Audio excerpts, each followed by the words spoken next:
بسم اللہ الرحمن الرحیم عن ابن عباس رضی اللہ تعالی عنہما قال، حضرت عبداللہ بن عباس رضی اللہ تعالی عنہما سے روایت ہے، فرماتے ہیں اغتسل بعض ازواج النبی صلی اللہ علیہ وسلم فی جفنۃ، کہ نبی صلی اللہ علیہ وسلم کی کسی بیوی صاحبہ نے ایک برتن میں غسل کیا، فاراد رسول اللہ صلی اللہ علیہ وسلم ان یتوضأ منہ، تو آپ صلی اللہ علیہ وسلم نے اسی برتن سے وضو کرنے کا ارادہ فرمایا۔ فقالت یا رسول اللہ انی کنت جنبا، تو ان بیوی صاحبہ نے کہا کہ اے اللہ کے رسول، میں جنابت کی حالت میں تھی، یعنی میں نے جنابت کا غسل کیا تھا۔ فقالا، تو آپ صلی اللہ علیہ وسلم نے ارشاد فرمایا ان الماء لا یجنب، کہ بے شک پانی ناپاک نہیں ہوتا ہے۔ رواہ الترمذی و ابو داؤد و ابن ماجہ،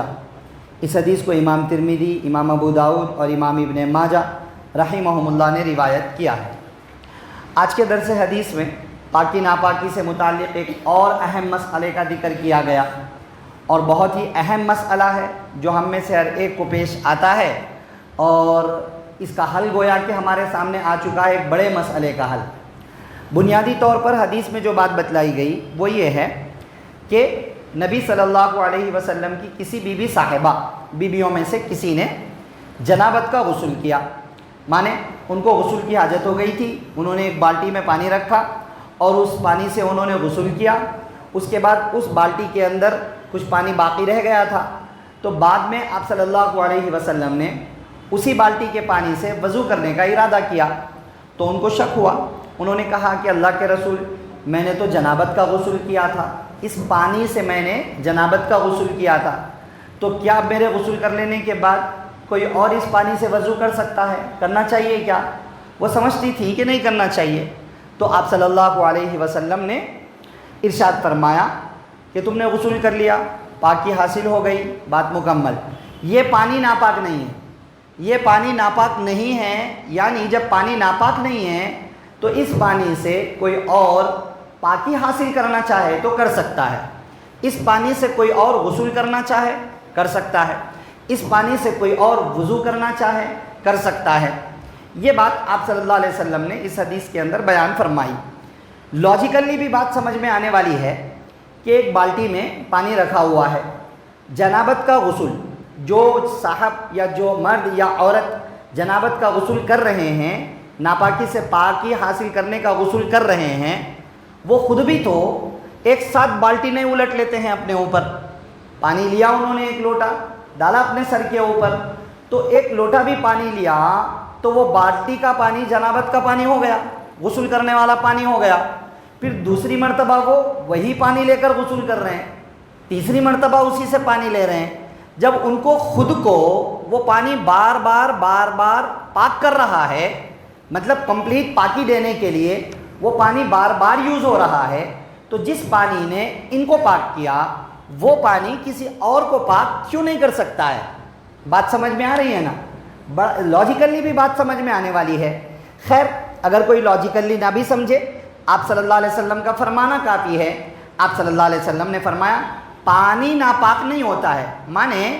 جس پانی سے جنابت کا غسل کیا گیا وہ تو پاک ہو گیا، لیکن یہ پانی صرف غسل کرنے کی وجہ سے، کسی کے صرف غسل کرنے کی وجہ سے پانی ناپاک نہیں ہو جاتا ہے، یہ بتانا مقصد ہے۔ غسل کرنا کوئی گندگی نہیں ہے کہ اس کی وجہ سے پانی ناپاک ہو جائے، یہ مسئلہ۔ ہاں،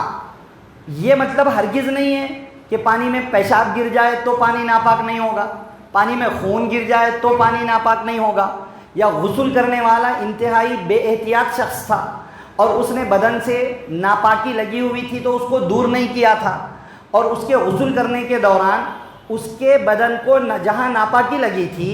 ناپاکی پر پانی لگا، پھر ناپاکی کا پانی اڑ کر بکیٹ میں گرا، تو وہ بکیٹ میں پانی ناپاک گرنے کے بعد بھی پانی ناپاک نہیں ہوگا، یہ مطلب نہیں ہے۔ اگر پاک پانی میں کوئی ناپاک چیز مل جائے تو پانی ناپاک ہو جاتا ہے۔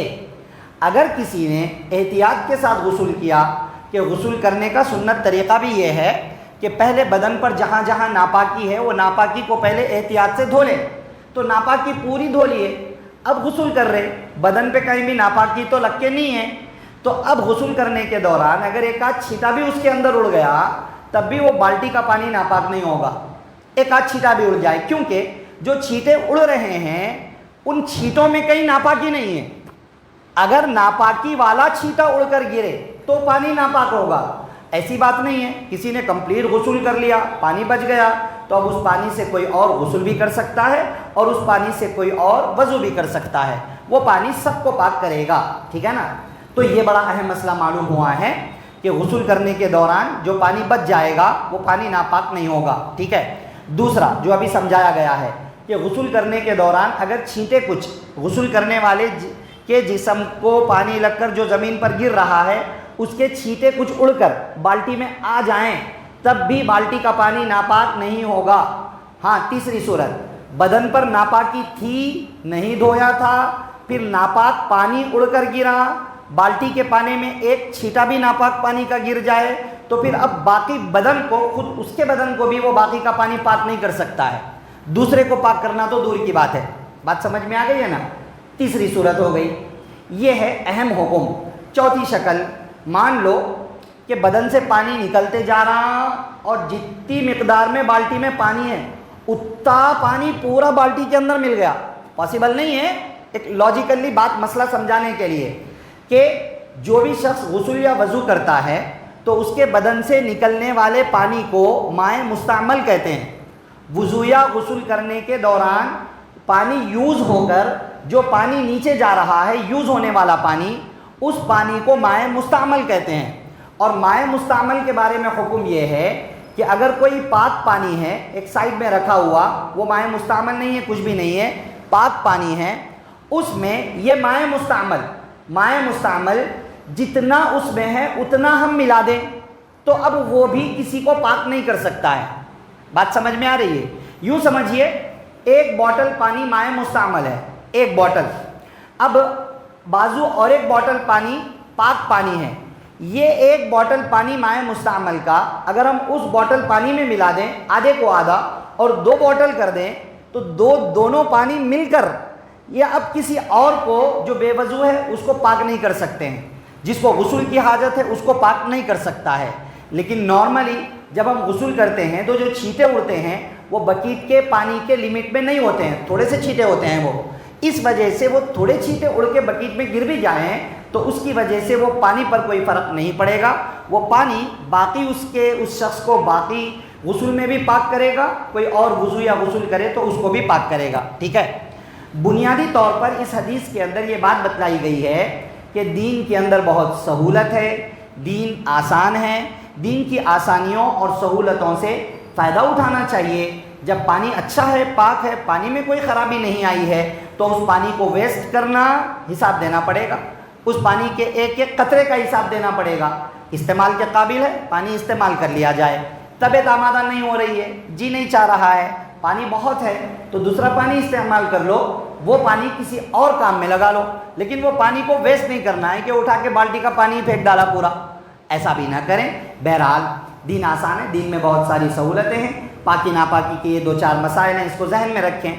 دعا فرمائیے کہ اللہ تعالیٰ مجھے، آپ کو، سب کو یہ جو بہترین پاکی ناپاکی کے مسائل احادیث کی روشنی میں سامنے آ رہے ہیں اس کو سیکھ کر سمجھ کر ہمیشہ پاک صاف ستھرا رہنے کے لیے عمل کی باتوں پر عمل کرنے، بچنے کی باتوں سے بچنے کی توفیق نصیب فرمائیں، آمین۔ سبحان اللہ و بحمدہ، سبحانک اللہم و بحمدک، ونشہد ان لا الہ الا انت، نستغفرک و نتوب الیک۔